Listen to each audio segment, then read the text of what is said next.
বেলাল রাদিয়াল্লাহু তাআলা আনহুর বাড়ি আমি 6 বার দেখছি, 6 বারই চোখে পানি আসছে। আমি সবাইকে জিজ্ঞেস করছি কাঁদো কেন, তো সবাই আমার মতোই বলছে। আমিও আমাকে জিজ্ঞেস করছি কাঁদো কেন, তো মন বলে আমি কাঁদি না, চোখ কেন কাঁদে আমি জানি না, বাড়ি দেখলেই চোখের পানি আসে। সবাই একই জবাব, আমি তো ইচ্ছা করে কাঁদি না, চোখ কেন কাঁদে আমি জানি না। অথচ বেলাল ইথিওপিয়ার ছেলে। আজকের মানুষগুলো যদিও ইথিওপিয়া উন্নত, আদিস আবাবা রাজধানী ইউরোপের মতো, হ্যাঁ টাকার মান আমাদের চেয়ে অনেক বড়। আমি 6 বার গেছি, কিন্তু 1000 বছর আগের বেলাল কেমন ছিল, কিন্তু আল্লাহর কাছে কতটুক দামি যে আজকে তার বাড়ি দেখলো চোখে পানি আসে। নাম নিলে রাদিয়াল্লাহু তাআলা আনহু বলতে হয়। কিয়ামতের দিন যিনি আল্লাহর রসুলের পায়ের নিচের থেকে উঠবে, যদিও কবর আজকে সিরিয়ার রাজধানী দামেস্কে, সারা দুনিয়া যদিও কিয়ামতের মাঠে পায়ে হাঁটা যাবে, বেলাল রাদিয়াল্লাহু তাআলা আনহু লাল উটের উপরে চড়া যাবে। সারা দুনিয়ার কাছে কিয়ামতের দিন আল্লাহ আমলনামা চাবে, হিসাব কিতাব চাবে, কিন্তু বেলাল রাদিয়াল্লাহু তাআলা আনহুকে ডাইকা বলবে আযিন লানাল ইয়াউমা ইয়া বেলাল, আজকে একটা আজান শোনায় দাও।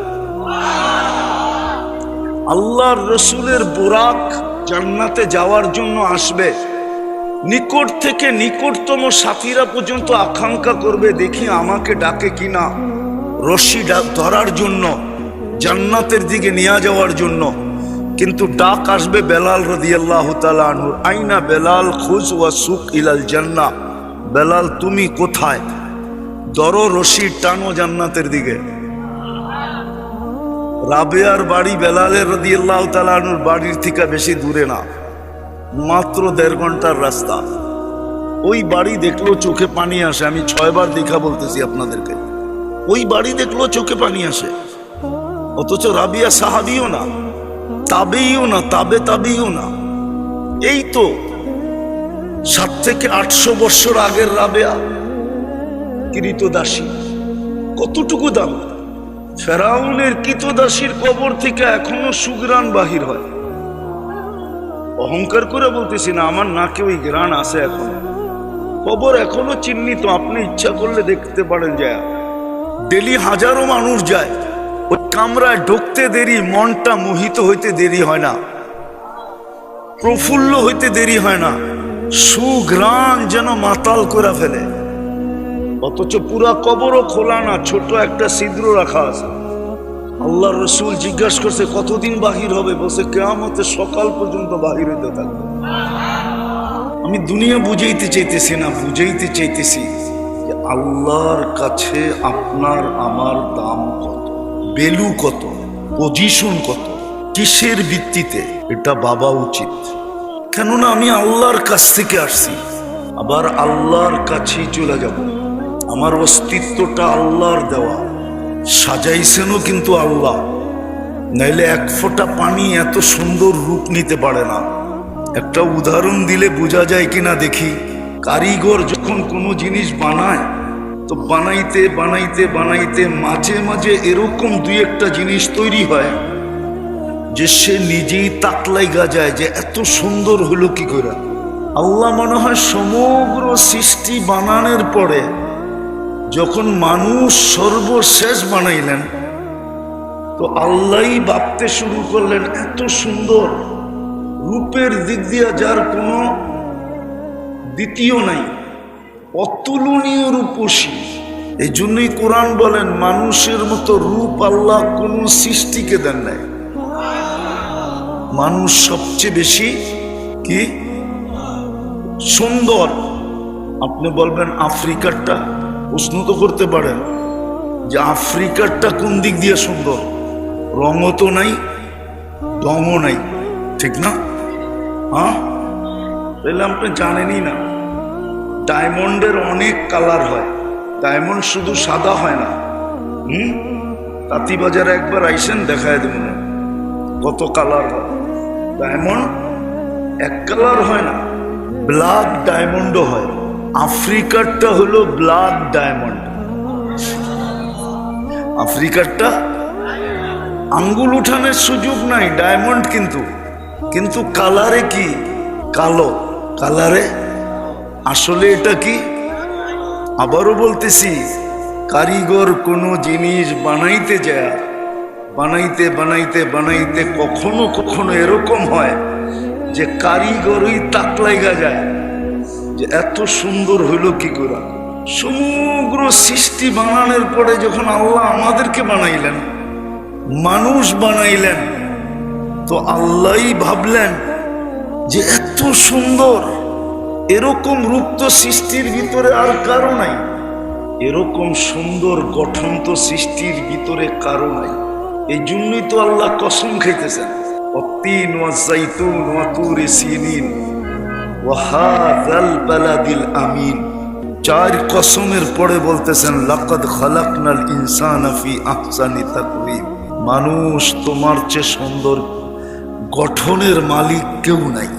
তাহলে গঠনের দিক দিয়া মানুষ অপূর্ব, রূপের দিক দিয়া মানুষ অপূর্ব, বিবেক বুদ্ধির দিক দিয়া মানুষ অপূর্ব, বিদ্যার দিক দিয়া মানুষ, বলতে গেলে লম্বা সময় চলে যাবে, সময় আমার হাতে নাই, এই জন্য শর্টে বুঝাইতে চাইতেছি যে বিবেক বুদ্ধি সর্বদিকে তুমি কি অপূর্ব। যখন তুমি অপূর্ব সৃষ্টি, তো শ্রেষ্ঠত্বের মুকুটটা আর কার মাথায় রাখবো? তো তোমার মাথায় রেখা দিলাম। ওয়ালাকাদ কাররামনা বানি আদম।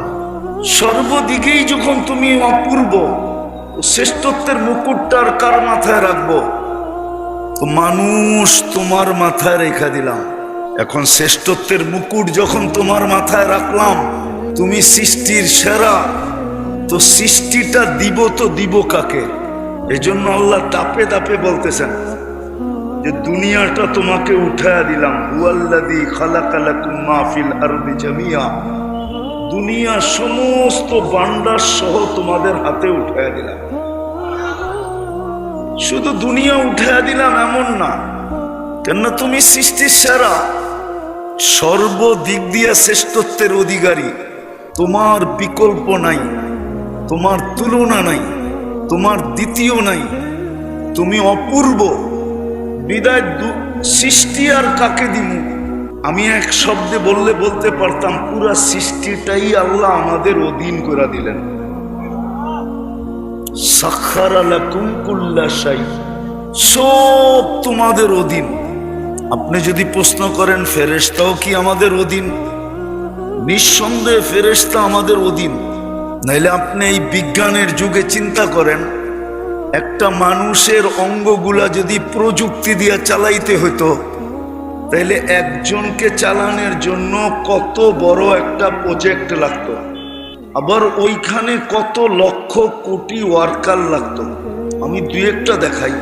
যদি খাদ্যের ঘ্রাণ, খাদ্য মুখের কাছে নিতে দেরি, নাক আমাদেরকে বলতে দেরি করে না যে এটার ঘ্রাণ ঠিক না, ভিতরে যাবে না, সরা, সত্য তো?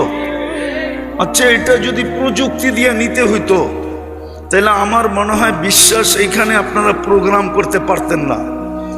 এইখানে তো মানুষের ভিড় থাকতো আর লাইন থাকতো যে আমার খাদ্যের ঘ্রাণ ঠিক আছে কিনা তুমি প্রযুক্তি দিয়ে তাড়াতাড়ি টেস্ট করে দাও, কেননা খিদায় মরতেছি।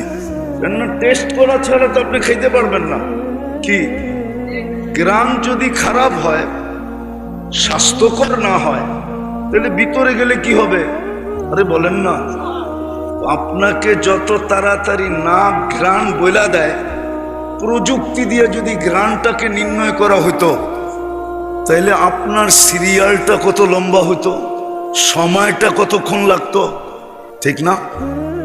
এমন জিহ্বায় সাথে সাথে স্বাদ বলে, প্রযুক্তি দিয়া যদি স্বাদ নির্ণয় করা হতো, তাহলে আপনাকে বিরাট বড় একটা মেশিন কিনতে হইতো, চালানোর জন্য কয়েকজন অপারেটর লাগতো, ঠিক না?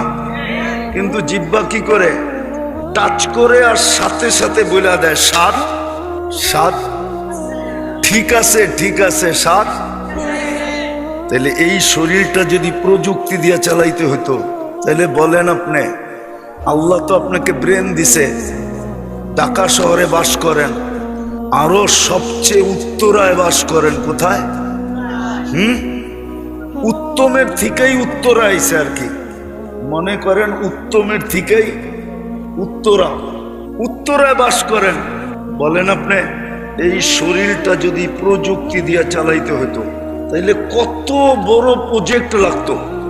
আমি যেটা বুঝাইতেছিলাম যে দুনিয়ায় মানুষ দামি দুনিয়া দ্বারা। যতক্ষণ দুনিয়া আছে দাম আছে, দুনিয়া নাই।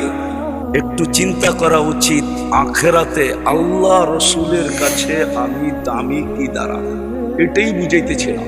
চিন্তা করা উচিত, কেননা চিরদিনের জন্য চলে যাব। ওই দামই আসল দাম। পুঞ্জি যদিও অল্প, 60-70 বছর, এটাই পুঞ্জি। এই দেহের ভিতরে যা আছে এটাই পুঞ্জি, এই দেহের সাথে সংযুক্ত যা আছে এটাই পুঞ্জি।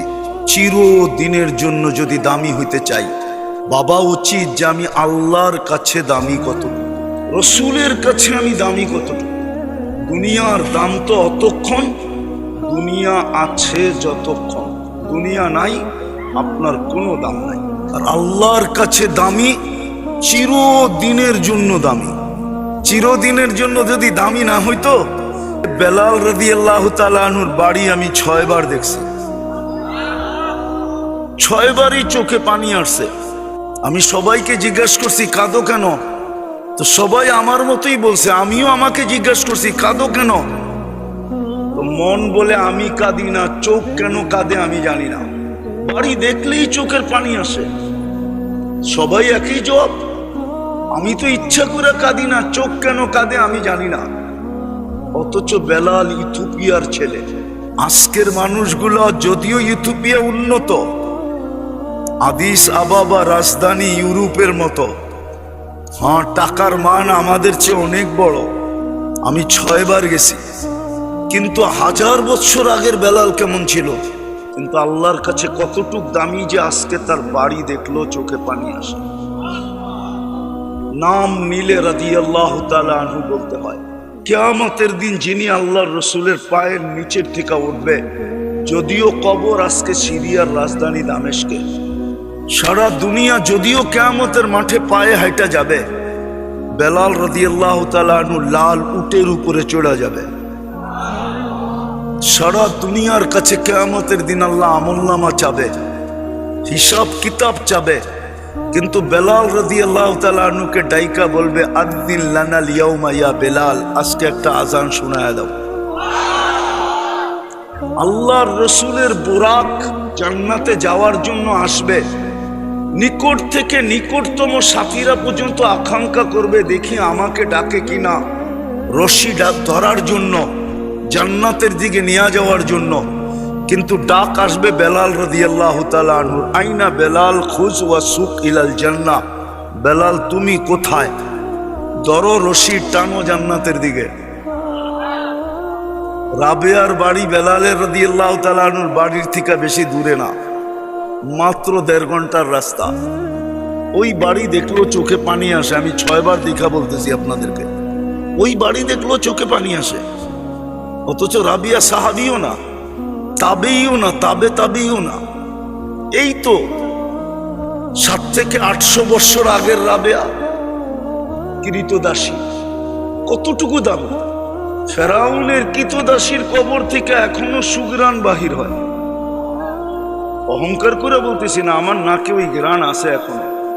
কবর এখনো চিহ্নিত, আপনি ইচ্ছা করলে দেখতে পারেন। যায় ডেলি হাজারো মানুষ যায়, ওই কামরায় ঢুকতে দেরি, মনটা মোহিত হইতে দেরি হয় না, প্রফুল্ল হইতে দেরি হয় না, সুঘ্রাণ যেন মাতাল করে ফেলে। অথচ পুরা কবরও খোলা না, ছোট একটা ছিদ্র রাখা আছে।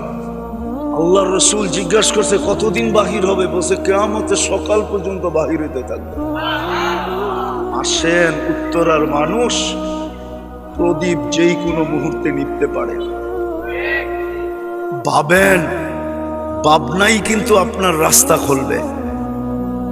ভাবেন আমি দুনিয়াতে কতটুকু দামি, এটা বিষয় না, বিষয় হলো আমি আল্লাহর কাছে কতটুকু দামি, রসুলের কাছে কতটুকু দামি। ওই দামি হওয়ার জন্যই, ওই দামি হওয়ার জন্যই আল্লাহর ব্যবস্থাপনার মাধ্যমেই আপনি মানুষ। আপনি নিজের ইচ্ছায় মানুষ না, আল্লাহর পছন্দেই আপনি মুসলমান। আপনি নিজের ইচ্ছায় মুসলমানের ঘরে না। যদিও নাকি উল্টাটা এখন উল্টা বন্যা বইতেছে উল্টা, যদিও আমার যুবক সমাজ, যুবতীরা, শিক্ষিতরা, দীক্ষিতরা মুসলমানের ঘরে জন্ম নেওয়াটা যদিও তেমন একটু লাইক করে না, তেমন পছন্দ করে না। কেননা দেখলেই বোঝা যায়, দেখলেই বোঝা যায় যে সে মুসলমানের ঘরে জন্ম নিয়ে মনে হয় ভুল করছে। কিন্তু এতটুকু আপনাকে বলবো, আজকে আপনি বুঝবেন না, কালকে বুঝবেন। কালকে বুঝবেন যে ইসলামের ঘরে জন্ম নেওয়া আপনার জন্য কতটুকু লাভজনক হলো। কালকে বুঝবেন। আমাদের সমাজে কিছু মানুষ আছে যারা শুধু কাগজে মুসলমান। কাগজে বুঝেন, সরকারিভাবে যেইখানে ধর্ম লিখতে হয় ওইখানে শুধু ও চুপে লেখা দিয়ে আসে আমার ধর্ম ইসলাম, আর কোনোভাবে সে ইসলাম মুসলমান না। তার কথা না, উঠা না, বসা না, লেখা না, পড়া না, চাইল না, চলন না, খাওয়া না, লওয়া না। বরং টকশো দেখলে আরো বোঝা যায় যে সে ইসলাম বিদ্বেষী কতটুকু। কিন্তু এখন তো অনলাইনের যুগ, আপনি ইসলাম লিখতে দেরি, সারা দুনিয়া জানতে দেরি করে নেয়। অনলাইন না, মনে হয় বোঝেন না। সব কাগজপত্র কি এখন অনলাইন না, ঠিক না? তো সারা দুনিয়া জেনে ফেলছে যে ও মুসলমান লেখা দিয়ে আসছে। কিয়ামতের দিন দুচোখে যখন কাফেররা ওদেরকে জিজ্ঞাসা করবে, কিরে অনলাইনে দেখলাম তুই ইসলাম লেখা দিয়ে আসছস, তুই লেখা তোকে কি লাভ দিল? তুই তো আমাদের সাথে একই ফ্লোরে থাকি, একই পজিশনে দুযোগে, তো তোর ইসলাম লেখাটা লাভ হলো কি?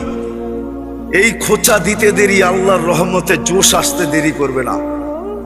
আল্লাহ তখন বলবেন নামদারি মুসলমানদেরকেও বাড়ি কর। যখন ওদেরকে দুদক থেকে বাহির করবে তো কাফেররা চিৎকার দিবে, ইয়াউমা ইয়াউদ্দুল্লাযীনা কাফারু লাউ কানু মুসলিমিন। হায়, আমরা যদি কাগজের মুসলমান হইতাম তাইলে আজকে আমাদের বাহির হওয়ার সুযোগ হতো। কালকে বুঝবেন এই ইসলাম আপনাকে কতটুকু লাভবান বানাইল।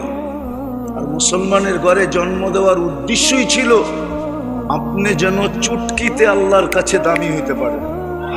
চুটকি বোঝেন? এটার নাম চুটকি।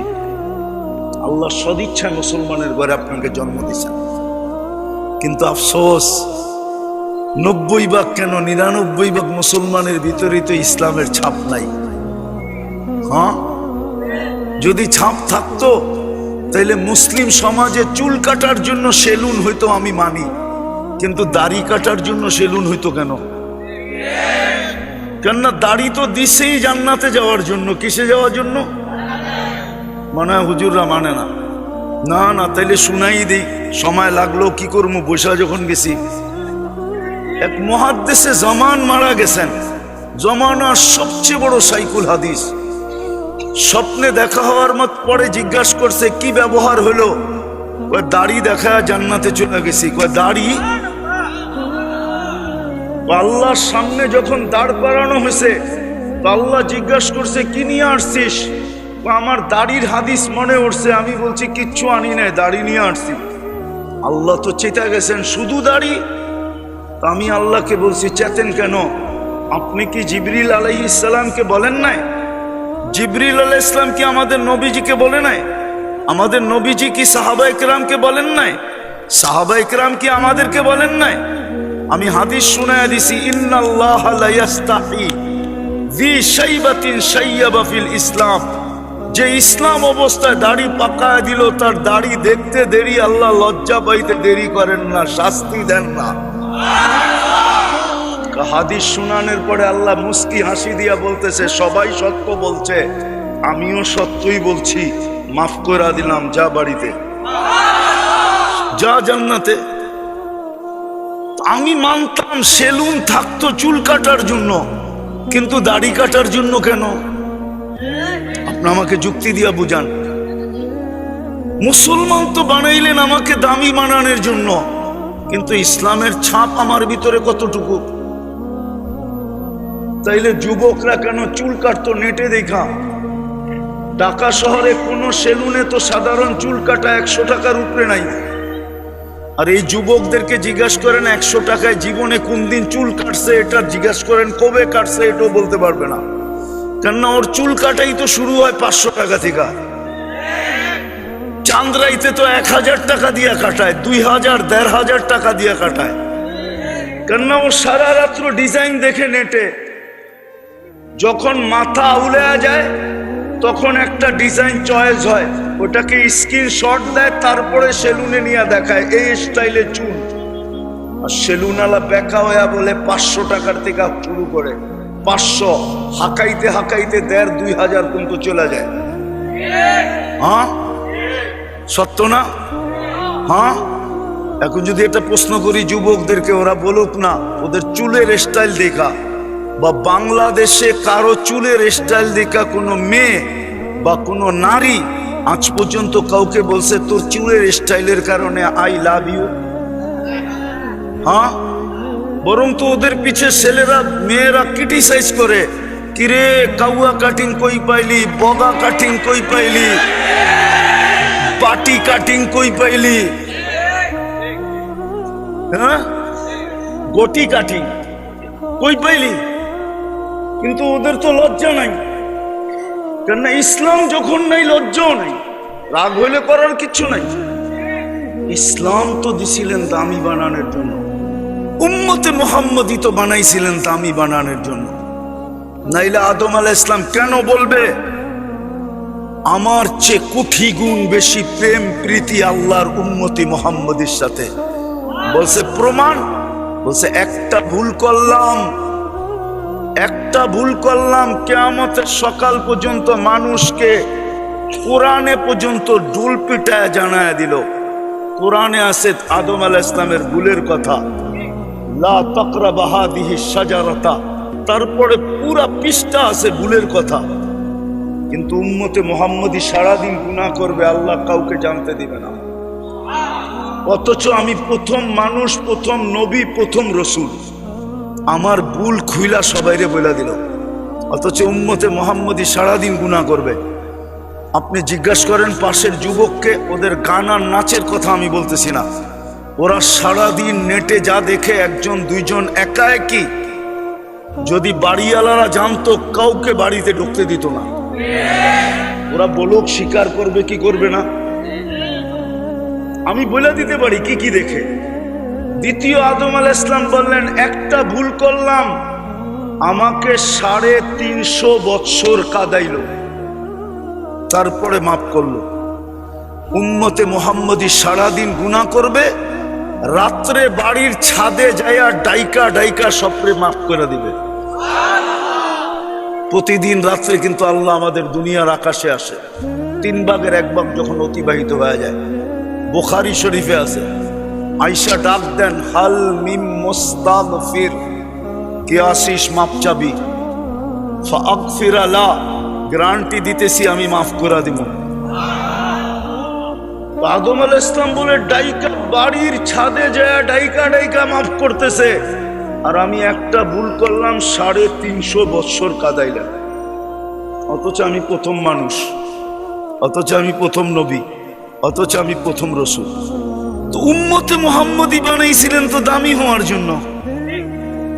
বলেন আপনার কাছে নবীর আদর্শ কতটুকু? উত্তরার মানুষ এটাও দিলে গাইথা নেন, কবরের সর্বপ্রথম প্রশ্ন এটা যদি ওকে, বাকি 2টা অটোমেটিক ওকে হয়ে যাবে। এটা যদি ওকে না হয় বাকি 2টা ওকে হবে না।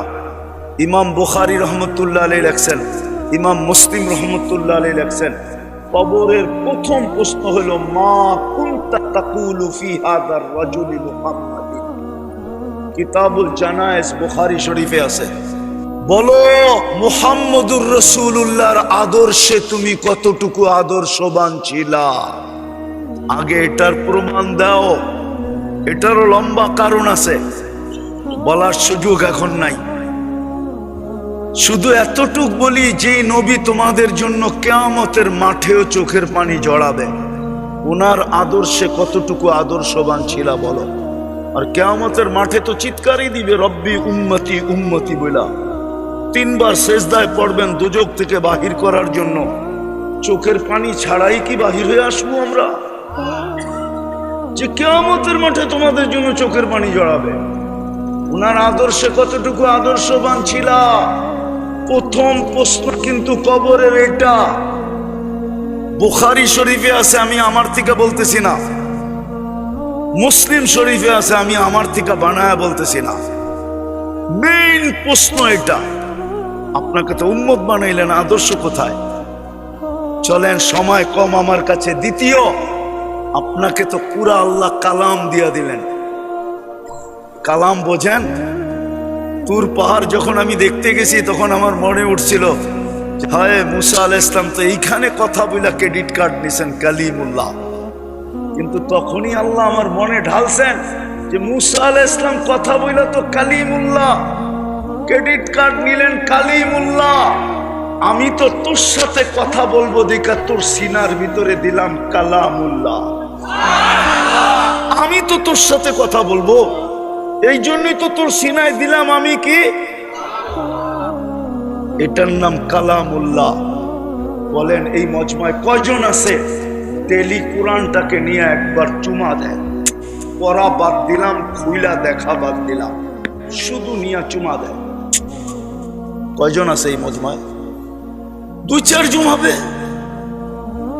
এক যুবকও তো নাই। ওরা তো ডেলি 100বার চুমা দেয়, 100বার ওরা চুমা দেয়। নায়িকাকে দেখা, গায়িকাকে দেখা, মডেলিংকে দেখা, হ্যাঁ নর্তকীকে দেখা যুবক ডেলি 100বার চুমা দেয়। মজা নেওয়ার জন্য মোবাইলে টাচ করে চুমা দেয়। জিজ্ঞেস করেন আমি ভুল বললাম কিনা? হ্যাঁ, কিন্তু কোরআনকে তো ডেলি 24 ঘন্টা একবার চুমা দেয় না। কোরআন তো আমাদের ঘরে চিৎকার দিতেছে, বিশ্বাস হয় না? যুক্তি দিতেছি, যদি মরা খেজুর গাছ চিৎকার দিতে পারে তাহলে কোরআন কেন দিবে না? যেটা সারা বছরে একবার ছোঁয়া হইল না, একবার খোলা হইল না, একবার চুমা দেওয়া হইল না, শুধু চিৎকার দেয় না, বদদোয়া দেয়। বদদোয়া, কোরআন বদদোয়া দিতেছে। উত্তরার মানুষ, এটার নাম উত্তরা ছিল না। এটা আমরা ওই সময়ের থেকে চিনি, যে সময় এয়ারপোর্ট কর্মী টলা ছিল, তখন থেকে আমরা চিনি।